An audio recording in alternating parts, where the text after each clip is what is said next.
GoodTube, a website devoted to videos on good people, good works, and good news about the nonprofit world. Grab your video camera and share the inspirational stories of your charitable group. It's a way for nonprofits to get the attention they need. It's a way for viewers to help. It's free, it's easy, it's GoodTube. Upload or send us your video and join the worldwide movement that's called GoodTube. Joe and Maria, married 30 years and still committed. William, a dozen marathons and still committed. Sharon, grandmother of 6 and still committed. You've made many commitments over the years, and you've made those commitments because you care. At Equitable, we care too. We are committed to helping you help yourself, not just live longer, but live better. We can show you a long-term care insurance plan designed to help you prevent or minimize the impact of illness while maximizing the quality of care if and when you need it. A flexible plan that will help you stay independent while protecting your hard-earned assets, leaving you free to stay committed to what's most important in your life. Call us at 1-866-937-5828 and ask about our long-term care insurance that offers personal health care counseling, and receive a free copy of our assessment and planning guide. Equitable and you, committed to caring.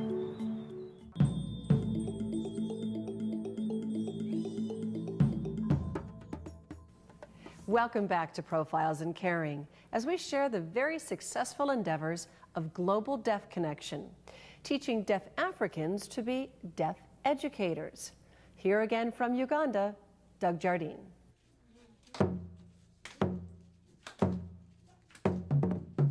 It would take a little bit of looking, of searching, but if you're lucky, really lucky, on Sunday morning you might find yourself inside a deaf church, enjoying a talented deaf choir.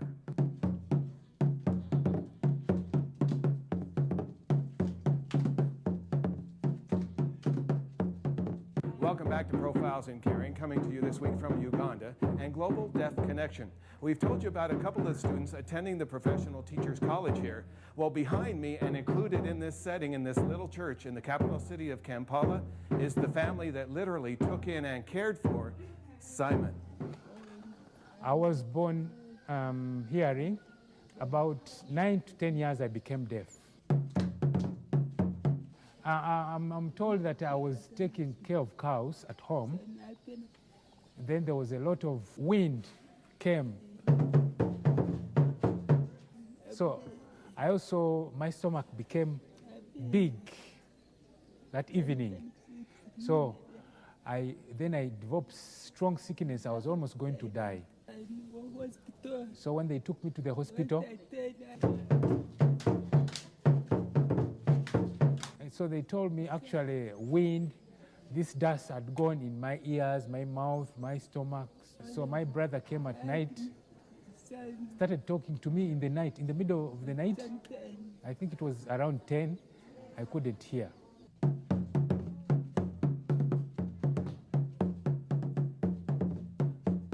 From that time, then I could not communicate with my family. It was a problem. So my parents left me. My parents also started isolating me because they didn't have any way of communicating with me.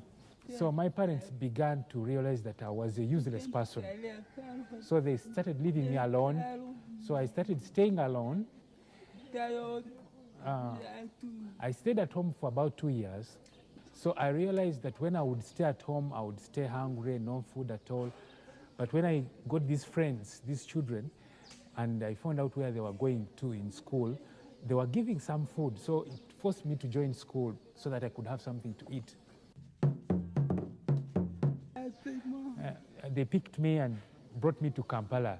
That's when I saw people signing, and I was indeed very happy. So I also had the opportunity to learn the word of God. Did he feel like at that point he had a new family, and was there a family that literally took him in at that point?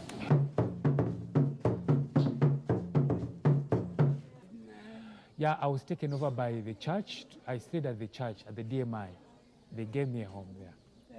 I want to thank God that this opportunity has come, and I've been able to come here and to learn to become a teacher. I for sure know that it is God's plan. In Uganda, we've not had deaf teachers. So I want to be a teacher in future, and I believe it's a blessing for me. Yes, I can. Yes, you can. Yes, we can.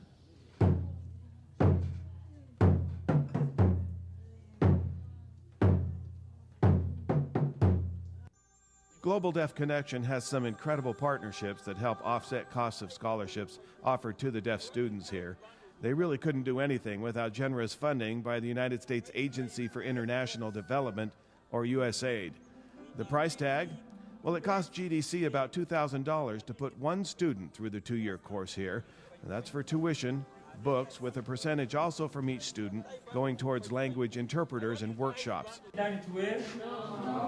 And it is the interpreters who provide the miracle for Global Deaf, because without them, these students would simply have no chance.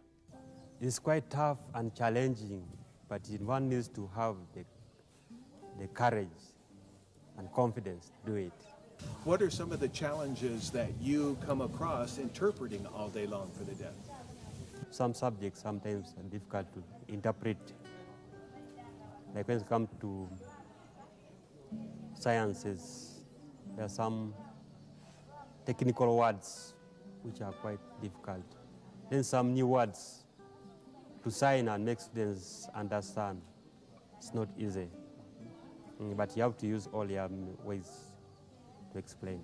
Tell me a little bit about the role that you see that Global Deaf Connection can play with deaf Ugandan students that come to your school.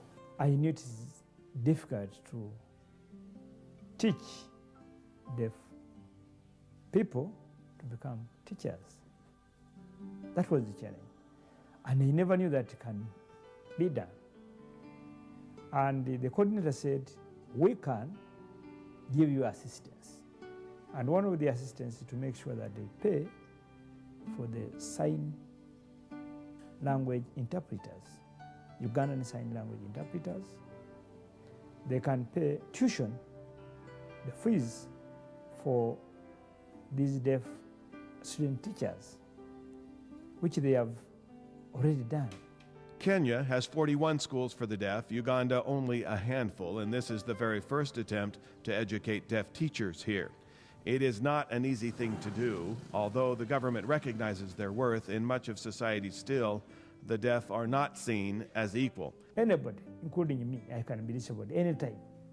So you must have a different attitude towards these people, that they are human beings like us. And that's why for us, we are using inclusive education. So I believe that when they're asking for teachers from Bishop Willis, they will take it as first priority because they are embracing inclusive education.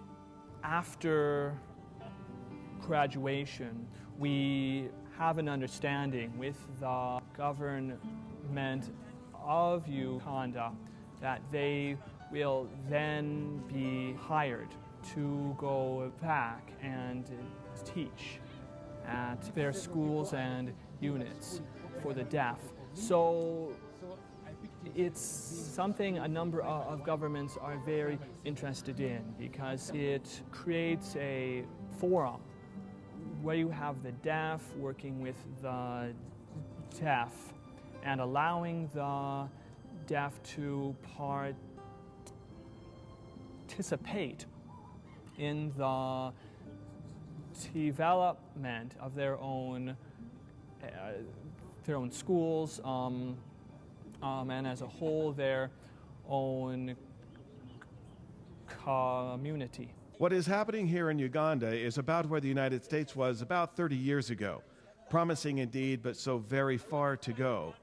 When Profiles in Caring returns, where from here, and emotion from those who see the small steps taken here every single day.